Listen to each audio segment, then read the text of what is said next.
Le murmure des pages. Le tour d'écrou. Henry James.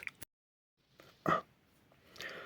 Bien que l'histoire nous eût tenus haletants autour du feu, en dehors de la remarque trop évidente qu'elle était sinistre et que ainsi que le doit être essentiellement toute étrange histoire racontée la nuit de Noël dans une vieille maison, je ne me rappelle aucun commentaire jusqu'à ce que quelqu'un hasardât que c'était, à sa connaissance, le seul cas où pareille épreuve eût été subie par un enfant. Dans le cas en question, je le dis en passant, il s'agissait d'une apparition dans une vieille maison semblable à celle où nous nous trouvions rassemblés, apparition d'une horrible espèce à un petit garçon qui couchait dans la chambre de sa mère. Pris de terreur, il l'a réveillé, et la mère, avant d'avoir pu dissiper la terreur de l'enfant et le rendormir, se trouvait tout à coup, elle aussi, face à face avec le spectacle qui l'avait bouleversée.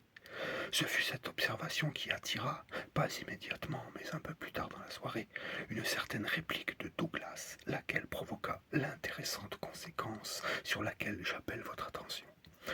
Une autre personne se mit à raconter une histoire assez banale, et je remarquai qu'il ne l'écoutait pas. À ce signe, je compris que lui-même avait quelque chose à dire. Il n'y avait qu'à patienter. De fait, il nous fallut attendre 2 soirées.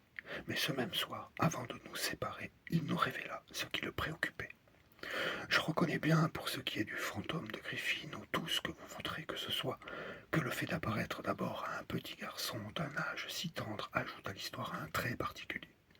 Mais ce n'est pas, à ma connaissance, la première fois qu'un exemple de ce genre délicieux s'applique à un enfant.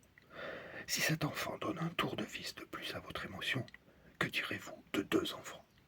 Nous dirons bien entendu, s'écria quelqu'un, que 2 enfants donnent 2 tours, et que nous voulons savoir ce qui leur est arrivé.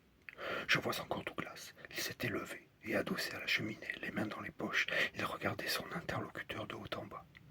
Il n'y a jusqu'ici que moi qui l'ai jamais su. C'est par trop horrible.